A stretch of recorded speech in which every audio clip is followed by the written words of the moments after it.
बिंदिया उत्तर प्रदेश के एक छोटे से गांव में रहती थी। बिंदिया बचपन से ही पढ़ने में बहुत कमजोर थी। उसके शरीर का रंग सांवला था, चेहरे की बनावट कुछ खास नहीं थी। औरों की अपेक्षा भगवान उसके दांतों की भी बनावट अच्छी नहीं दिए थे। बिंदिया का चेहरा अच्छा न होने के कारण स्कूल में बच्चे अक्सर उसे चिढ़ाते रहते थे। कोई बिंदिया का फ्रेंड बनने के लिए तैयार नहीं था। जब भी बिंदिया अपने गांव की गलियों से गुजरती थी, बगल में खड़े लोग भी अपना मुंह फेर लेते थे। बिंदिया को इस बात से बहुत ज्यादा दुख होता था। वह यह नहीं समझ पा रही थी क्योंकि वह बहुत छोटी बच्ची थी। आखिर बात क्या है? हमारे चेहरे को देखकर लोग अपना मुंह क्यों छुपा लेते हैं? बिंदिया जब स्कूल से घर वापस आती थी तब अपनी माँ से एक यही सवाल करती थी कि माँ, जब मैं अपने स्कूल से घर आती हूँ तो लोग हमें ऐसे क्यों देखते हैं और स्कूल में भी हमसे कोई बात नहीं करता है। हमारा कोई फ्रेंड भी नहीं बन रहा है, अतः हमसे कोई बातचीत भी नहीं करता है। इतनी बात सुनकर बिंदिया की माँ की आंख में आंसू आ गए। वह फपक फपक कर रोने लगी, लेकिन अपनी बिटिया को यह नहीं समझा पा रही थी तुमसे लोग क्यों इतनी घृणा करते हैं। माँ बिंदिया से बहुत ज्यादा प्यार करती थी। गली मोहल्ले में बिंदिया को जब लोग मनुष्य बोला करते थे तो बिंदिया की माँ कड़े शब्दों में जवाब दे देती थी। बिंदिया की माँ अपने कलेजे के टुकड़े को हर वक्त अपने साथ में रखती थी और जो भी उसे बोलता था उसके बदले में जवाब देती थी। बिंदिया धीरे धीरे अपनी जीने की एक आदत बना ली और जो लोग बोल रहे थे उसके पीछे कुछ और सुनने के लिए तैयार नहीं रहती थी। बस अपने काम से मतलब रखती थी, पढ़ाई करती थी और वापस घर लौट जाती थी। धीरे धीरे बिंदिया बड़ी होती चली गई। अब उसकी उम्र शादी करने लायक हो गई थी। उसके पापा लड़का खोजने के लिए एक गांव से दूसरे गांव में जाने लगे, लेकिन जो भी लड़का वाला बिंदिया को देखने आता था वह बिना पसंद किए ही लौट जाता था। ऐसे बहुत बार हुआ। अब बहुत दिक्कत होने लगी बिंदिया की शादी करने में। बिंदिया के पापा भी थक चुके थे लड़का खोजते खोजते। ऐसा कोई गांव नहीं था जिस गांव में बिंदिया के पिता लड़का खोजने के लिए नहीं गए थे। अब बिंदिया के पापा भी गुस्से में आकर बिंदिया को मनहूस बोलना चालू कर दिए। लेकिन माँ तो एक ऐसी थी जो सभी लोगों को समझाती थी और बिंदिया के बारे में भला बुरा कहने वालों को सबक सिखाती थी। भगवान ने भी बिंदिया के साथ बहुत ही क्रूरता मजाक किए थे। शरीर की बनावट ऐसी बना दिए थे जिसे देखकर कोई भी लड़का वाला पसंद नहीं करता था।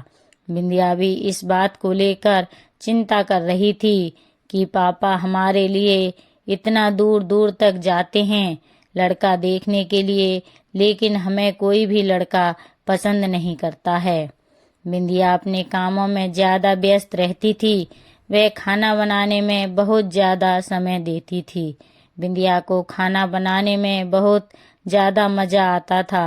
बिंदिया ने बहुत सारे खाना बनाने की रेसिपी के बारे में जानकारी हासिल कर ली थी।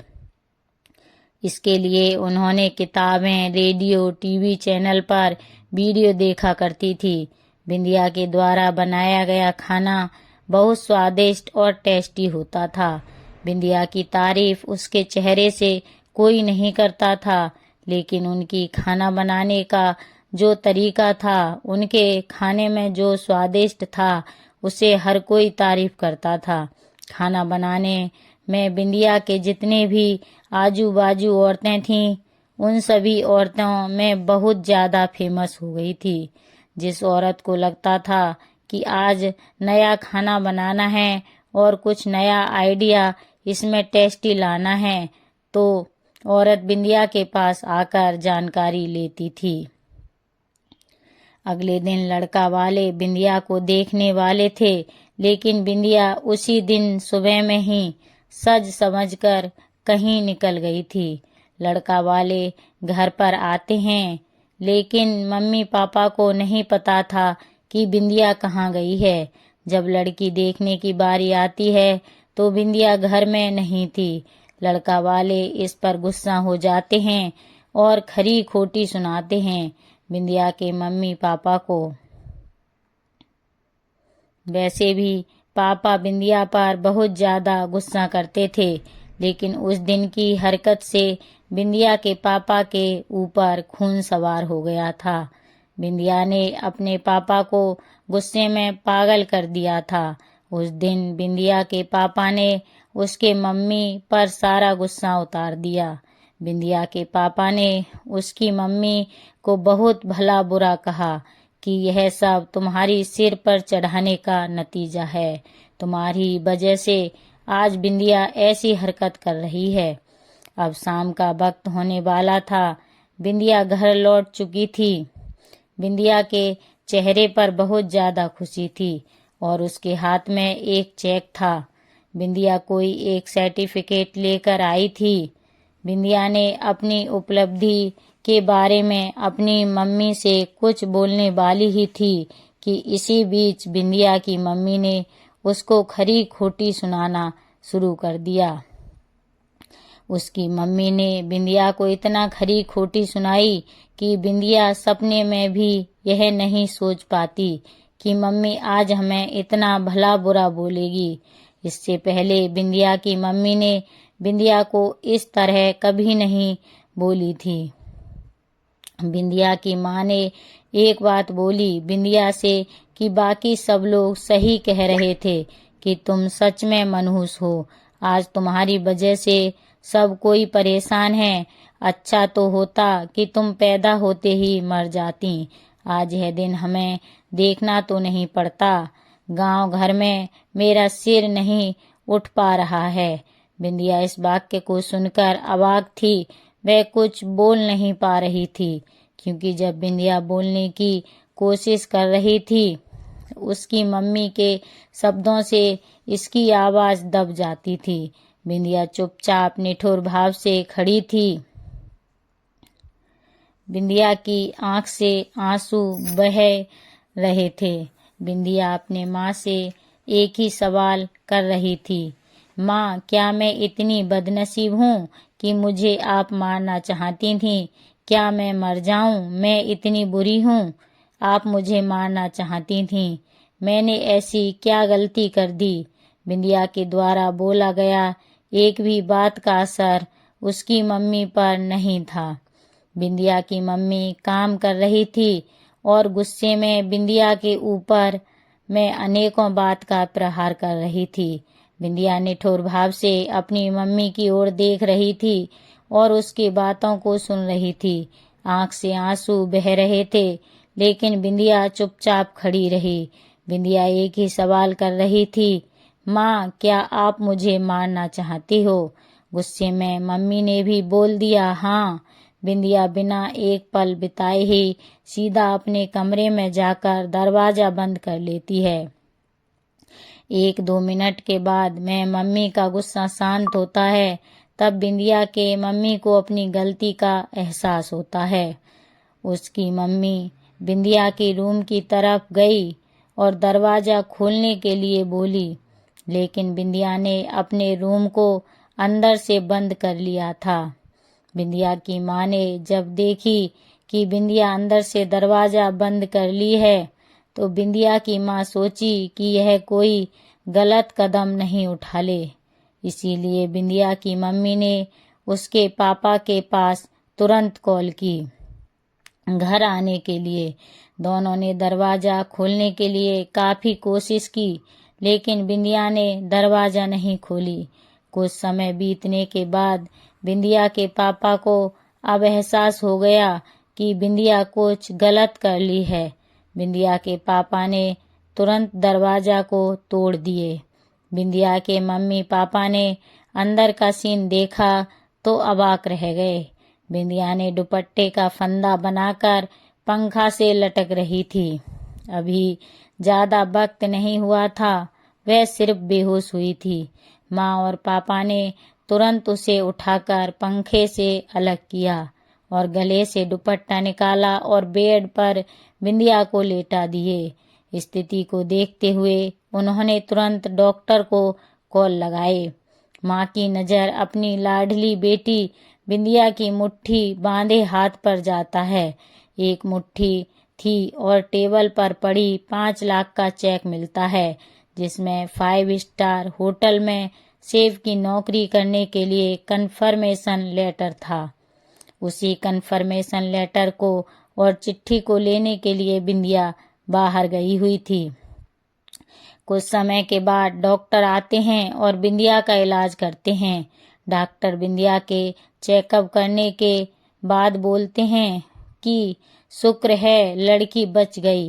कुछ सेकंड और देरी होती तो आज यह लड़की हम सभी के बीच नहीं रहती। बिंदिया बेड पर बेहोश अवस्था में पड़ी थी।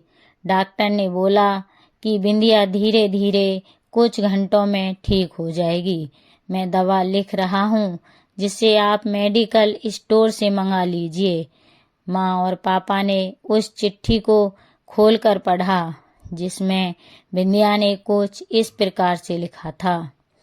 मम्मी और पापा, मैं जानती हूँ कि मैं जन्म से लेकर आज तक कोई ऐसा कार्य नहीं की जिससे आप लोगों का गर्व महसूस हो, लेकिन मैं आपसे बताना चाहती हूँ कि मैं खाना पकाने में नेशनल लेवल कंपटीशन को जीत चुकी हूँ। इसमें मुझे 5 लाख का चेक और प्रथम स्थान मिला है। मेरे द्वारा बनाया गया खाना ऑर्गेनाइजेशन को इतना पसंद आया कि वह मुझे एक बड़े होटल में बतौर मास्टर शेफ की नौकरी के लिए कन्फर्मेशन लेटर भी दे दिया था। पूरी दुनिया मेरे खिलाफ हो, मुझे इस बात का कोई फर्क नहीं पड़ता था और न ही पापा की कड़वी बातें मुझे रुलाती थीं। मैं पापा से हर वक्त प्यार करती थी और मम्मी को दिल से चाहती थी। मैं जानती थी कि मम्मी और पापा केवल बाहर से ही सख्त दिखते हैं, लेकिन अंदर से मुझे बहुत ज्यादा प्यार करते हैं। यदि मम्मी और पापा मुझे प्यार नहीं करते तो मेरे लिए बिना कहे हुए कपड़ा, मिठाइयाँ, किताबें नहीं लेकर कर देते। माँ की ममता और प्यार को कोई बयां नहीं कर सकता। माँ मेरी चाहत और दुनिया थी। पापा का प्यार मुझे बहुत सताएगा। मैं अब इस दुनिया को अलविदा कहकर जा रही हूँ। मेरी माँ, मेरे पापा इस दुनिया के सबसे खूबसूरत हैं। मैं जानती हूँ कि आपने कभी न कभी भगवान से प्रार्थना जरूर की होगी कि अगले जन्म में मेरे को ऐसे औलाद मत दीजिएगा, लेकिन मैं भी भगवान से प्रार्थना करती थी कि अगले जन्म में क्या 7 जन्मों तक मुझे आप जैसे ही मम्मी पापा मिलें, और आज यही प्रार्थना कर रही हूँ। मैं उस भगवान के पास जा रही हूँ जहाँ आप लोग बहुत पहले मुझे भेजना चाहते थे। चिट्ठी में बहुत सारी इमोशनल बातें लिखी हुई थीं, जिसे पढ़कर बिंदिया के मम्मी पापा के पांव तले जमीन खिसक गई थी। बिंदिया के मम्मी पापा बहुत पछतावा कर रहे थे और उनके आंख से आंसू बहुत ज्यादा गिर रहे थे। बिंदिया बेड पर बेहोश पड़ी हुई थी। उसकी माँ उसके सिर पर हाथ फेरकर रो रही थी। पिता को बर्दाश्त नहीं हो रहा था। वह भी बिंदिया के लिए जोर जोर से चिल्लाकर रोने लगे। आज की इस भावनात्मक कहानी से हमें यही शिक्षा मिलती है कि हमें कभी भी दूसरे के बारे में कमेंट नहीं करना चाहिए। भगवान जो भी उस व्यक्ति को दिए हैं वे कुछ सोच समझ कर ही दिए होंगे। दूसरे पर कमेंट करने से पहले खुद को भी देख लेना चाहिए कि हमारे अंदर कितना अवगुण है। दोस्तों, कहानी कैसी लगी कमेंट करके हमें जरूर बताएं। कहानी अच्छी लगी हो तो लाइक और शेयर करें। अगर आपको कहानी सुनना और पढ़ना पसंद है तो मेरे चैनल को सब्सक्राइब करें। धन्यवाद।